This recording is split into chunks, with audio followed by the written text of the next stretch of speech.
السلام عليكم ورحمة الله وبركاته. أكم جرتن أمة جاللانا جكيسني نجيني بدادا قولي أرما قولي هذا أرما من فينا ما هنتاتو باي الفاتة جريني من أرما كوني tokko yoo hojjatte tokkotti fiidda tokko sun geessin tokkotti fiidda osoo akkana jennu guyyaan teennallee deemaa jirti hoggamaa hoggatti lakkoofsiifna golli ormaa nama gadi lakkiftu jireenya mana ormaa yoo laalle ammoo kennuma nutti fakkaata garuu dhiifnee biraa deemnaa jechuudha.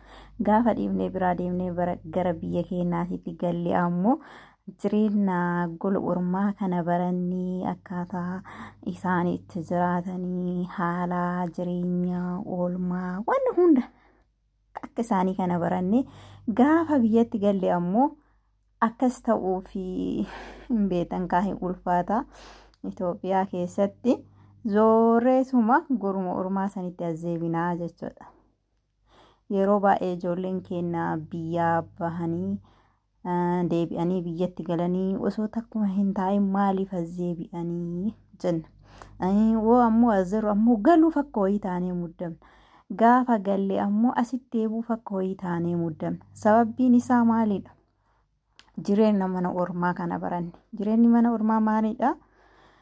Bishaan ta'ee haala tsidaatii ta'ee wanni hundi akka Itoophiyaatiif akka asii bakka adda.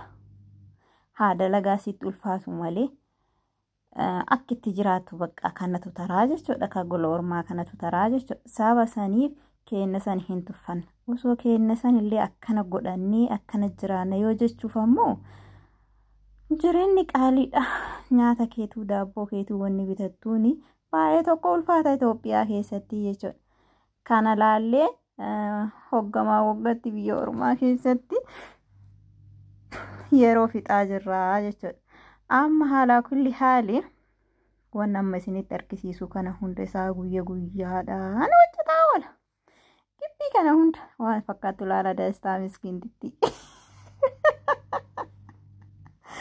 Wallaahi baay'ee ulfaata jechuudha. Gibbiin isaa bichaan akka inni itti badhatu kan nama miiqaa ta'u osoo Itoophiyaa ta'e mana nama miiqaatii ta'aa jechuudha.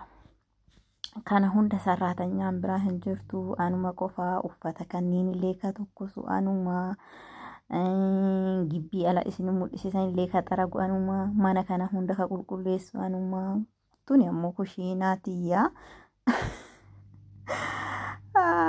bakka tuni tiyyuma jedhamti kaa kushiinaaniin kan sarraatanyaatii mire tun tiyyuma anumatu keessa oola.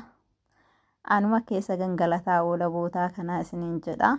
Namni biraa asii hin dhufu.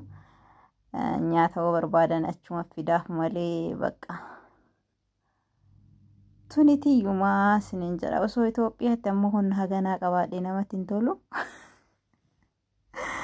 Akkasii wallaahi manni kun jireenyi mana kanaa baay'ee ulfaata seenamaa viidiyoo tana horaabe gaafa galillee nan laala kan jedhu.